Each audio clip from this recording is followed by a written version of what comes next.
दोस्तों नमस्कार।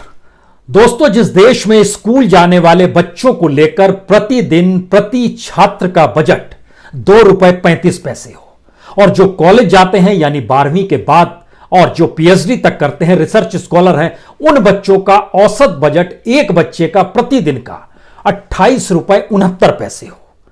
यानी महीने के लिहाज से अगर समझिएगा तो जो स्कूल जाने वाले बच्चे हैं उनके लिए एक महीने का बजट ₹71 और जो बच्चे कॉलेज जाते हैं उनके लिए ₹860.95 का बजट। इस बजट के आश्रय क्या इस देश में किसी भी एजुकेशन पॉलिसी को इंप्लीमेंट किया जा सकता है, या एजुकेशन पॉलिसी को रखते वक्त सिर्फ एक बेहतरीन विचार आता है, एक ऐसा विचार जिसके जरिए यह लगे कि हम एक आदर्श स्थिति इस देश के भीतर में एजुकेशन को लेकर लाना चाहते हैं, लेकिन उसे लागू नहीं कर पाएंगे क्योंकि हमारे पास पैसा नहीं है। और मौजूदा वक्त में जो एजुकेशन पॉलिसी आई है उसमें बहुत साफ अक्षरों में लिखा गया है जीडीपी का 6% इन्वेस्टमेंट एजुकेशन पर होना ही चाहिए, और वो टारगेट हमको किसी भी हालत में जल्द से जल्द पकड़ना होगा। ये जल्द से जल्द शब्द जो है हमको ले जाता है 50 बरस पहले, जब इस देश के भीतर में 60 के दशक में 1964-66 के बीच में कोठारी कमीशन काम कर रहा था, तो उसने एक रिपोर्ट रखी थी। उस रिपोर्ट में इस बात का जिक्र था कि जीडीपी का 6% खर्च एजुकेशन पर तो होना ही चाहिए। यानी 50 साल बाद भी वही स्थिति, वही जिक्र।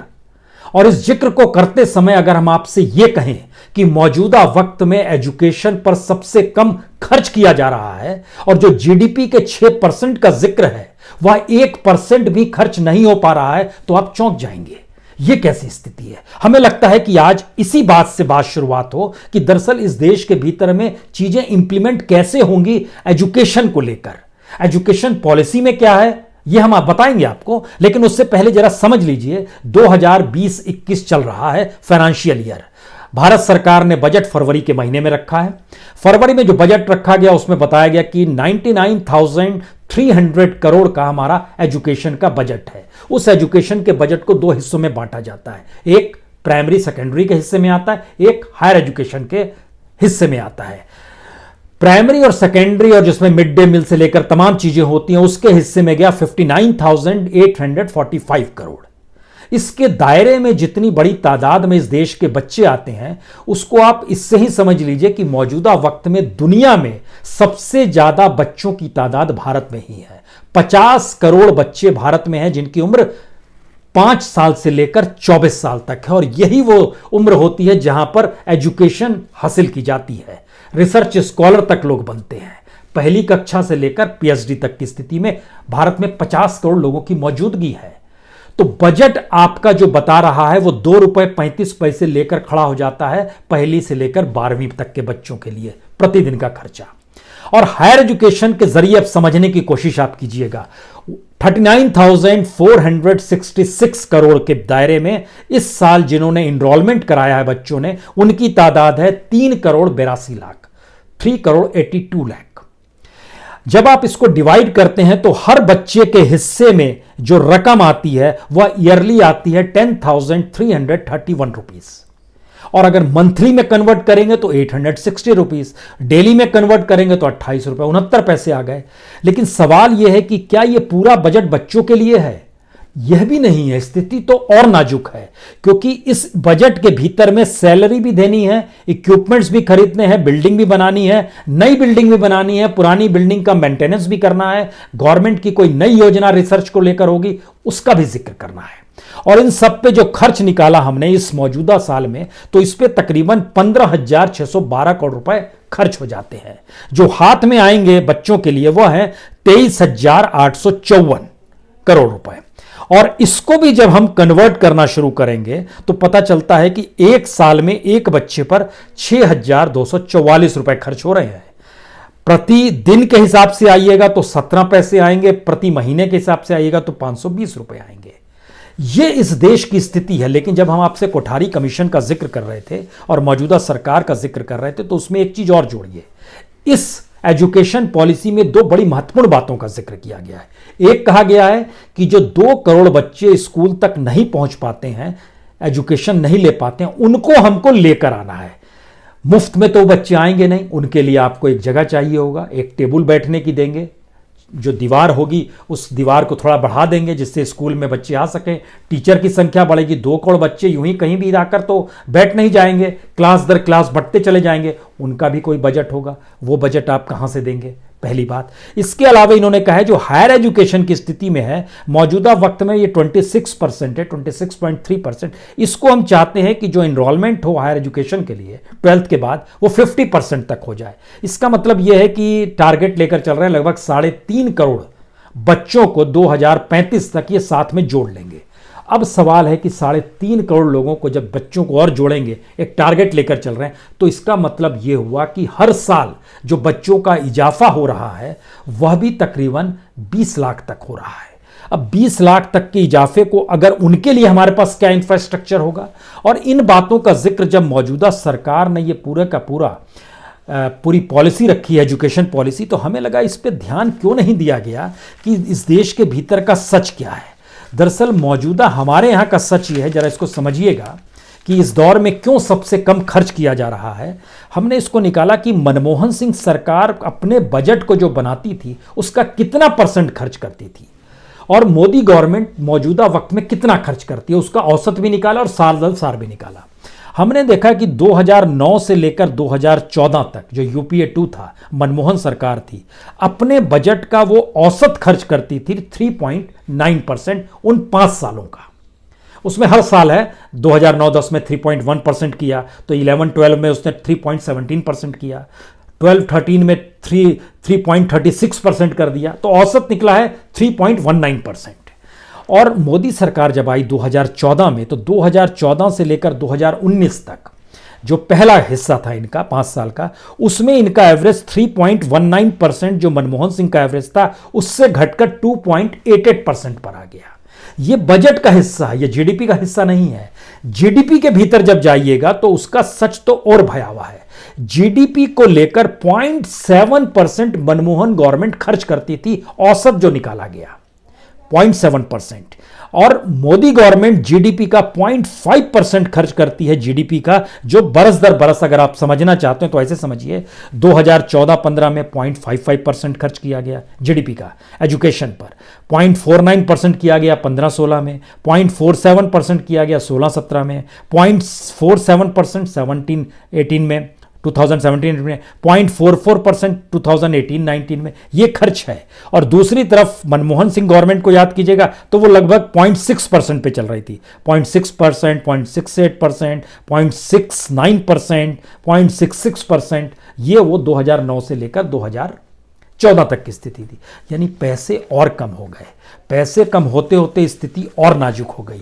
और लेकिन जो हमारा पूरा ये एजुकेशन पॉलिसी का हिस्सा है, इसके भीतर जब आप झांकिएगा तो आपके नजर आएगा लिटरेचर का जिक्र है, साहित्य है, भाषा है, संगीत है, दर्शन है, कला है, नृत्य है, रंगमंच है, शिक्षा है, गणित है, सांख्यिकी है, सोशियोलॉजी है, इकोनॉमिक्स, सारी चीजों का जिक्र किया गया है और बहुत बेहतरीन डिजाइन किया गया है। जो सबसे बेहतरीन इस एजुकेशन पॉलिसी के साथ है, उसमें सबसे अच्छी बात है कि जो इससे पहले एक संकट था कि आर्ट्स लीजिएगा कि साइंस लीजिएगा कि कॉमर्स लीजिएगा, इस भेद को खत्म कर दिया गया, पूरी तरह मिटा दिया गया।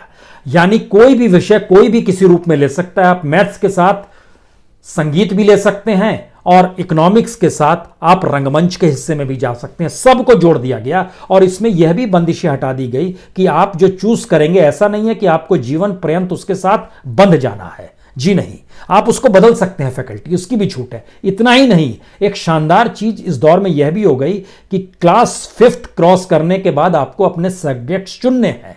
क्लास 8th के बाद फिर आप सब्जेक्ट चुन सकते हैं, क्लास 11th के बाद फिर आप सब्जेक्ट चुन सकते हैं। बंदिश नहीं है कि आप इसी लीक पे चलते रहेंगे। एक बहुत बेहतरीन चीज है और यह बोझ दुनिया भर के तमाम यूरोपियन कंट्रीज में देखिएगा, हर जगह पे ये चीजें हैं। और इसमें यह भी है कि अगर आपको लगता है कि आपको किसी स्किल डेवलपमेंट में आना है, आप उसमें भी जा सकते हैं, बहुत बेहतरीन चीज है। इन सारी चीजों के लिए एक कोडिंग होती है। कोडिंग इससे पहले 11th क्लास में हुआ करती थी, अब उसको नीचे ले आया गया है, 6ठी क्लास से भी शुरू हो जाएगी कोडिंग, 8th क्लास में भी कोडिंग कर सकते हैं। लेकिन 2-3 चीजें बड़ी मुश्किल है। जिस देश के भीतर में ब्लैक बोर्ड ना हो, जिस देश के भीतर में पीने के पानी का नल ना हो, जिस देश के भीतर के स्कूलों में, स्कूलों का जिक्र कर रहे हैं, जिसमें टॉयलेट्स ना हो, जहां पर एक ही टीचर के जरिए इस देश में 1,05,000 स्कूल चल रहे हों, उन स्कूलों में इस योजना को लागू करने के लिए कंप्यूटर्स चाहिए, लागू करने के लिए प्लेग्राउंड्स चाहिए,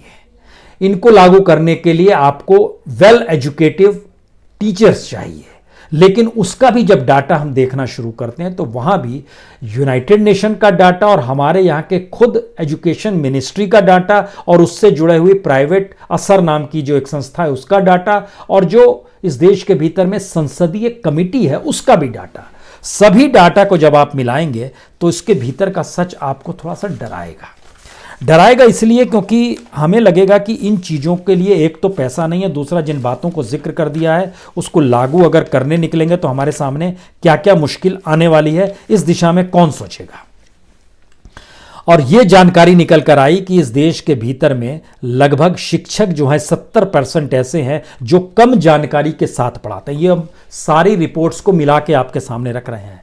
50% छात्र स्कूल के ऐसे होते हैं जो कि 5वीं में पढ़ रहे हैं तो दूसरी का ही हिसाब किताब बना सकते हैं, 8वीं में पढ़ रहे हैं तो तीसरी या चौथी क्लास तक की अंग्रेजी बोल सकते हैं।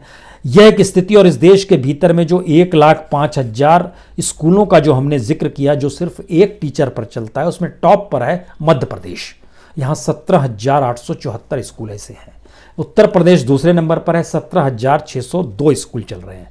राजस्थान तीसरे नंबर पर है, 13,575 स्कूल चल रहे हैं। आंध्र प्रदेश चौथे नंबर पर है, फिर झारखंड है, फिर बिहार है। ये इस तरीके से है। हमें टीचर्स भी चाहिए, हमें वेल इक्विपमेंट्स भी चाहिए, हमें बेसिक इंफ्रास्ट्रक्चर भी चाहिए। और इन सब के बीच अब दूसरी स्थिति यह आती है कि जब हम इन बातों का जिक्र कर रहे हैं तो मौजूदा वक्त में पुराने बजट की तुलना में जो बजट के जरिए जो पैसे दिए जाते थे एजुकेशन सेक्टर को लेकर, महंगाई और जनसंख्या, इन दोनों को जैसे ही आप जोड़ते हैं आपको जानकर हैरत हो जाएगी कि मौजूदा वक्त में जो हम 21वीं सदी में खड़े हैं, 2020 में आपसे जिक्र कर रहे हैं, यह बजट जो भारत के बच्चों पर खर्च हो रहा है एजुकेशन का बजट, यह झटके में चला जाएगा लगभग 25 साल पहले, यानी 95-96 में इस देश के बजट में जो बच्चों पर खर्च होता था वही स्थिति आज भी है। इसका मतलब यह हुआ कि हमने ध्यान दिया ही नहीं कि इन्फ्लेशन भी बढ़ता है, जो बच्चे फीस दे रहे हैं, जिंदगी जी रहे हैं, उनके माँ बाप कमा रहे हैं, और दूसरा आबादी बढ़ रही है तो उसके जरिए जो बच्चों की संख्या बढ़ रही है, क्योंकि बच्चों की संख्या लगातार बढ़ती चली जा रही है।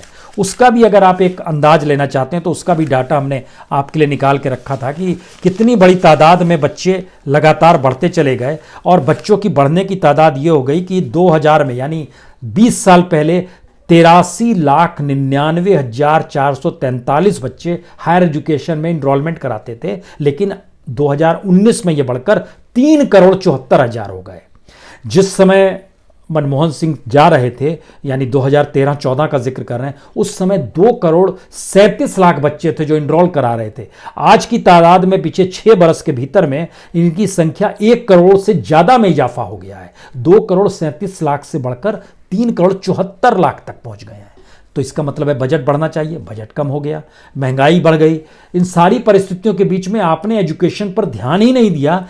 इसीलिए जो इंफ्रास्ट्रक्चर इस देश में 1995-96 में भारत के बच्चों को मिलता था, उससे बदतर इंफ्रास्ट्रक्चर मौजूदा वक्त में 2020 में मिल रहा है। फिर भी हम नई एजुकेशन पॉलिसी का जिक्र तो करेंगे, क्योंकि इस नई एजुकेशन पॉलिसी में 10+2 को जो फिलॉसफी को खत्म किया गया है और 5+3+3+4 किया गया है। उसका मतलब है कि जो 8वीं तक की उम्र का बच्चा है वो कक्षा 5 के उसके बाद जो है 5 ईयर के बाद वो निकलता है वहां से, यानी 5 साल में पहली कक्षा में आता है और उसके बाद से ये मानकर चल रहे हैं कि हर ईयर के बाद उसमें एक चेंज आ रहा है जिससे वो अपने आप को चेंज कर सके।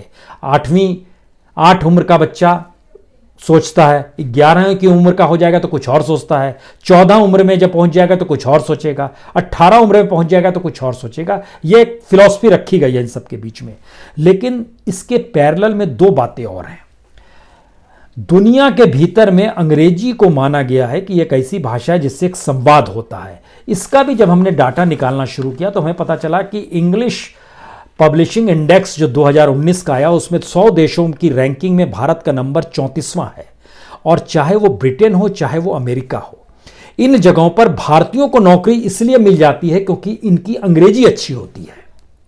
चाइना के साथ प्रॉब्लम इससे पहले यह थी कि वहां के लोग अंग्रेजी नहीं जानते थे और वो मानकर चलता था कि उनके यहां जो पूरी एजुकेशन और डेवलपमेंट है वो उनकी अपनी भाषा में हो। यहां पर भी जो बेसिक जो क्लास पहली से लेकर क्लास 5वीं तक की स्थिति में वह क्षेत्रीय भाषा पढ़ेगा या फिर मातृभाषा पढ़ेगा। अंग्रेजी और विदेशी भाषाओं का उसके बाद से इंट्रोड्यूस किया जाएगा, लेकिन जहां पर बेस बनना है वहां बेस नहीं बन पाएगा। यह एक बड़ा डेंजरस डिसीजन है। हालांकि सरकार की तरफ से हमने पता किया कि उनका कहना नहीं, कोई स्कूल चाहेगा तो अंग्रेजी भी पढ़ा सकता है। अंग्रेजी भी पढ़ा सकता है क्योंकि हमने 3 लैंग्वेज रखा है। तो 3 लैंग्वेज का मतलब यह होता है कि मातृभाषा, क्षेत्रीय भाषा, स्थानीय भाषा या फिर कोई और भाषा। तो कोई और भाषा में, लेकिन ये विदेशी भाषा का जिक्र नहीं कर रहे हैं। अंग्रेजी को विदेशी मानते हैं या नहीं मानते हैं, इसका क्लैरिफिकेशन इस पॉलिसी में नहीं किया गया है। लेकिन इसके साथ एक दूसरा सवाल है। जब हम इन बातों का जिक्र कर रहे हैं और पूरी एजुकेशन पॉलिसी को जिस रूप में हम रख पा रहे हैं, जिसमें एमफिल मान लीजिए खत्म कर दिया गया, रिसर्च के नए आइडियाज लेकर आ रहे हैं, सारी चीजें आ रही हैं, लेकिन सच क्या है भारत को साथ लेकर? भारत अपनी सीमाओं को बांध नहीं सकता है। यह कोई ऐसी स्थिति नहीं है कि एजुकेशन हमको अगर बाहर से मिल रही है तो हम दरवाजे बंद कर दें, क्योंकि इंटरनेट आज की स्थिति में 50% के आगे पहुंच गया है। दुनिया से लोग जुड़ रहे हैं, लगातार एजुकेशन हमारे तक पहुंच रहा है और हम बाहर जाकर एजुकेशन को हासिल करने की स्थिति में है। हम आपको कुछ जानकारी देते हैं जिससे आप समझ पाएंगे कि दरअसल गवर्नमेंट ऑफ इंडिया के पास जानकारी एजुकेशन को लेकर क्यों उस रूप में नहीं आ पाती है, जबकि दुनिया बदल रही है और इनके पास एक तो बजट नहीं है, चीजें इंप्लीमेंट कैसी होंगी ये दूर की कोटी है। आपको जानकर हैरत होगी कि जनवरी 2020 में, यानी इसी साल का हम जिक्र आपसे कर रहे हैं, हड़प्पा एजुकेशन के नाम से आया। उसने कितना पैसा बना लिया है पता नहीं, लेकिन लिपो सिस्टम है जिसको लीड कर रहे हैं मड्रॉक साहब कर रहे हैं, जेम्स मड्रॉक साहब उसको लीड करते हैं। वह भारत में उसकी एंट्री हुई है। जो एक दूसरा है अन अकेडमी, ये फरवरी 2020 में आया है। इसने तकरीबन 110 बिलियन डॉलर कमा भी लिए हैं। ये दरअसल ई राउंड फेसबुक और जो जनरल तरीके होते हैं उसके जरिए ये चीज़ों को डेवलप कर रहा है। इसके अलावा मार्च में आया है एडटेक प्लेटफॉर्म यूनिवर्सिटी एक आई है जिसने अपने तौर पर 1.1 मिलियन डॉलर कमा लिया है। ये इंडो एज के हिसाब से चल रही है, उसके जरिए इसने अप्रैल में क्लास सेंट्रल एक आया है। ये फ्री ऑनलाइन कोर्स कर रही है। दुनिया के टॉप मोस्ट 6 यूनिवर्सिटी से इसने समझौता किया, जिसमें स्टैनफोर्ड है, MIT है, हार्वर्ड है, और ये 30 बेस्ट ऑनलाइन कोर्सेज कराती है। मई में एक और आया है जो नेशनल टेस्ट अभ्यास है। ये मोबाइल ऐप है जिसमें GMain और नीट को क्रिएट किया जाता है और NTA का प्रीव्यू इसमें रहता है। मई 2020 में ही एक क्लास प्लस आया है जो business to business B&B convert करता है और इसके ज़रिए तकरीबन ये एडटेक स्टार्टअप है एक लिहाज से, इसने लगभग 9 मिलियन डॉलर भी कमाया है। इसका मतलब है कि भारत में एक तबका ऐसा है जिसके पास पैसा है और जो एजुकेशन आएगा उसको वो खरीद कर उस एजुकेशन को पाने की स्थिति में है। इस एजुकेशन पॉलिसी का दूसरा सच, इससे पहले एक जानकारी और दे दें, ऐसा ये इस साल का जिक्र कर रहे थे। अगस्त 2019 में जो महाराष्ट्र इंटरनेशनल एजुकेशन बोर्ड है उसने गूगल के साथ एक कोलैबोरेशन किया है और वो एक एजुकेशन गूगल के जरिए दे रहा है। ठीक इसी तरीके से IIT मद्रास है, उसने अक्टूबर में अपना कोलैबोरेशन एग्रीमेंट किया है Exxon Mobil research and engineering company के साथ। यह एनर्जी और बायोफ्यूल पर रिसर्च करा रही है, IIT मद्रास ने किया है। मुश्किल क्या है कि यहां पर छात्र पैसा दे रहे हैं, छात्र को एजुकेशन मिल रही है, जिनके पास पैसा है वो दिया जा रहा है। हमारी बात हो रही थी, एक स्कॉलर हैं लखनऊ यूनिवर्सिटी में, आकाश शर्मा, उन्होंने कहा कि हम जब पैसा देते हैं तो उसमें डेवलपमेंट फीस भी ली जाती है। लखनऊ यूनिवर्सिटी को लेकर कहा जा रहा है कि सेंट्रल यूनिवर्सिटी कब हो जाएगी, किस रूप में हो जाएगी, क्योंकि 100 साल होने को हैं, अब तो हो जाना चाहिए।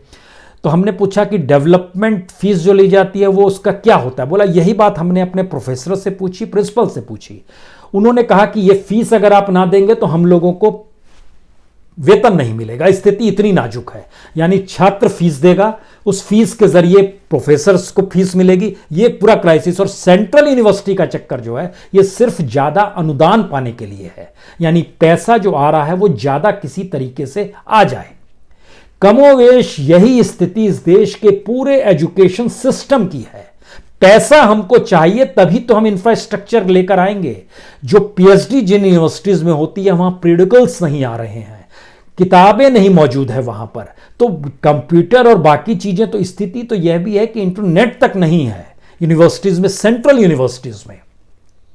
तो बच्चे जुड़ेंगे कैसे? लेकिन जो जुड़ना चाहेंगे, जिनके पास पैसा है, वो जुड़ते चले जाएंगे। इसका एक मैसेज है इसके भीतर छुपा हुआ, इस पॉलिसी के भीतर में, जो अभी उभर कर सामने नहीं आया है। इसका मतलब है कि भारत सरकार धीरे धीरे हमारे पूरे एजुकेशन को प्राइवेटाइज करेगी। प्राइवेटाइज करने का मतलब यह होगा कि दरअसल जिनके पास पैसा है वह पढ़ाई कर सकें, बेहतरीन पढ़ाई उन्हें मिल जाए। लेकिन जिनके पास पैसा नहीं और जिनकी तादाद सही मायने में इस देश में करोड़ों में है, उनकी जिम्मेदारी लेने की स्थिति में सरकार ना अभी है और तब तो और नहीं होगी, क्योंकि वह चीजों को प्राइवेटाइज करा के अपने तरीके से चीजें डेवलप करेंगी। जो मॉडल इस पॉलिसी में है, जो जिस एजुकेशन पॉलिसी में है, यह एक लिहाज से सोचिए सोच को चुरा लिया गया। मान लीजिए जो चीजें जर्मनी में चल रही है या यूरोप के कई कंट्रीज में चल रही है, उसको आपने उठा लिया, लेकिन वहां की सत्ता, वहां की सरकार, वहां की ओवरऑल पॉलिसी एजुकेशन और स्टूडेंट्स के हित में है। क्योंकि वहां पर बहुत साफ फिलॉसफी में कहा जाता है कि एजुकेशन पॉलिटिकल सोच के लिए नहीं है, एजुकेशन कंट्री के भविष्य के लिए होता है। यह सोच भारत में डेवलप नहीं हो पाएगी, क्योंकि भारत के भीतर में जिन मंत्रालयों को संभाले हुए मंत्री ही हैं, उन मंत्रालयों के बारे में उनसे अगर कह दीजिए कि आप खड़े होकर जरा 5 मिनट बोल दीजिए, वो बोल नहीं पाएंगे, 4 लाइन लिख नहीं पाएंगे। लेकिन वो इस बात का जिक्र करेंगे कि हम तो उस जनता की नब्ज को जानते हैं। तो जनता की नब्ज को भारत में इस रूप में जाना गया कि एक आदर्श एजुकेशन पॉलिसी को हमारे सामने रख दिया गया है। इस एजुकेशन पॉलिसी को देखते समय यह महसूस होता है वाकई बहुत ही शानदार स्थिति है, और इसके जरिए आने वाले वक्त में हमारा पूरा एजुकेशन का स्टाइल बदल जाएगा। लेकिन आखिर में एक चीज समझिए, एक रिपोर्ट आई AICTE की, अखिल भारतीय तकनीकी शिक्षा परिषद ने बताया कि सबसे ज्यादा कॉलेजेस इसी दौर में बंद हुए हैं जिस मौजूदा सरकार ने एजुकेशन पॉलिसी लेकर आई है। हम डाटा आपको बतलाते हैं। इस दौर में 2014-15 में जैसे ही मोदी सरकार आई, 77 तकनीकी संस्थान बंद हो गए, 15-16 में 126 बंद हो गए, 16-17 में 163 बंद हो गए, 17-18 में 134 बंद हो गए, 18-19 में 99 बंद हो गए, 19-20 में 92 बंद हो गए। और ये जो लॉकडाउन की स्थिति थी ना इस बीच में 4 महीने में, इन 4 महीनों के भीतर में 180 इंस्टीट्यूशंस बंद हो गए हैं। जो पेशेवर कॉलेज हैं, उसमें इंजीनियरिंग कॉलेज भी है, उसमें बिजनेस कॉलेज भी है। इन बातों को जिक्र, यानी इतने संस्थान अगर बंद हो रहे हैं, तो इसका दूसरा हिस्सा भी समझने की कोशिश कीजिए कि 762 कॉलेजों में 69,000 सीट जो थी वह इस दौर में कम थी। उनके लाइसेंस रद्द कर दिए गए, लेकिन इसके ठीक पैरेलल में 164 नए कॉलेजों को मंजूरी दी गई और 39,000 सीटें बढ़ा दी गई। तो ये इकोनॉमी कमाने का धंधा है, जिसमें कॉलेज किसको बंद करना है, किसको नया खोलना है। जो पुराना खोले हुए नए नाम से कैसे खोलेगा, यह भी एक पूरा प्रोसेस है। और लास्ट बात, आखिरी बात, जब हम बजट का जिक्र कर रहे थे तो हमारे जहन में बार बार ये बात आ रही थी कि ये आपको जानना चाहिए कि कोई भी बजट आता है तो चीज़ों को आगे ले जाता है। 2 चीज़ें, दिल्ली यूनिवर्सिटी जैसी जगह में गवर्नमेंट की योजना थी कि कुछ नए प्रोग्राम्स को आप लेकर आए, तो 2 नए प्रोग्राम्स लाए गए। Nano science and nano technology 2017-18 में जब ये लाया गया, 2017-18, 18-19 में आपको जानकर हैरत होगी कि इस पे खर्च हो गया तकरीबन 29,56,186 करोड़ रुपया। लेकिन इसका इतना जो खर्च हो गया, 29,56,186, ये करोड़ नहीं, इतना ही खर्च हुआ, और इसके लिए एलोकेशन किया गया था 93 लाख का लगभग।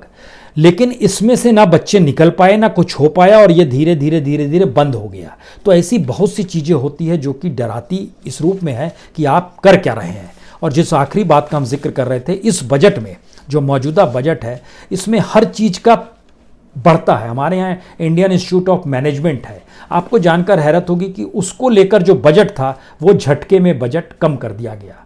आईआईटी के ऊपर जो बजट बढ़ाया भी गया, आईआईटी के ओवरऑल देश के तमाम आईआईटीज को जोड़ दीजिएगा, उसका जितना इस देश के भीतर में बजट है उस बजट को मिला दीजिएगा तो अगर वर्ल्ड वाइड, अगर आप, हमने स्टैनफोर्ड का नाम लिया, हमने एमआईटी का नाम लिया, हमने हार्वर्ड का नाम लिया, इन जगहों का नाम याद करते समय आपको जान के एक और हैरत होगी, इन जगहों पर जो बजटिंग का तरीका है वो बजटिंग का तरीका छात्रों से पैसा लेकर नहीं किया जाता है, बल्कि उसके इंटेलेक्चुअलिज्म के जरिए और उसके जरिए अपने देश की इकोनॉमी को कैसे बढ़ाया जाता है, इस दिशा में इंस्टीट्यूशन और गवर्नमेंट दोनों काम करती है। गवर्नमेंट इस तरफ से इंस्टीट्यूशन को ध्यान देती है कि यहाँ पर पढ़ने वाले वो कौन से बच्चे हैं जो आने वाले वक्त में नए तरीके से चीज़ों को डेवलप करेंगे, जिससे देश की इकोनॉमी बढ़ेगी, तो उनको वहाँ की नागरिकता भी तुरंत मिल जाती है। हमारे यहाँ उल्टी स्थिति है, हमारे यहाँ जो पढ़ने लिखने वाले बच्चे हैं उनको बाहर का रास्ता दिखा दिया जाता है, आप इस देश के काबिल नहीं, आप बाहर जाइए, वहीं पढ़िए, इतना ही कर दीजिएगा, वहाँ जब कमाइएगा खाइएगा तो कुछ पैसा अपने देश में भरिएगा तो रेमिटेंस कुछ आएगा और उसके ज़रिए कुछ हम टैक्स वसूली कर लेंगे। यह सोच है। तो इस एजुकेशन पॉलिसी के दायरे में अब ये सवाल कहीं नहीं है कि जो रिसर्च करना चाहते हैं, जो कोर्स को बदलते रहना चाहते हैं, जो पुरानी बाइंडिंग्स थी वो टूट गई। सवाल है एक न्यूनतम की लड़ाई है और एक आदर्श स्थिति में लाया हुआ एजुकेशन पॉलिसी है, और इस न्यूनतम की लड़ाई में वह पॉलिसी इंप्लीमेंट हो नहीं सकती है। तो फिर इसको पोथी रखे आने वाले वक्त में हम लोग ध्यान दें, पढ़ें लिखें और इस बात की चिंतन करें कि अगली बार जब न्यू एजुकेशन पॉलिसी आएगी तो ये सोच कर लाएं कि इसको इंप्लीमेंट करना है और उसके साथ में बजट का जिक्र भी कर दे और एक जिम्मेदारी स्टेट ले कि हम कम से कम इस देश में एजुकेशन तो बेहतर देंगे। अन्यथा बहुत बहुत शुक्रिया, बहुत बहुत शुक्रिया।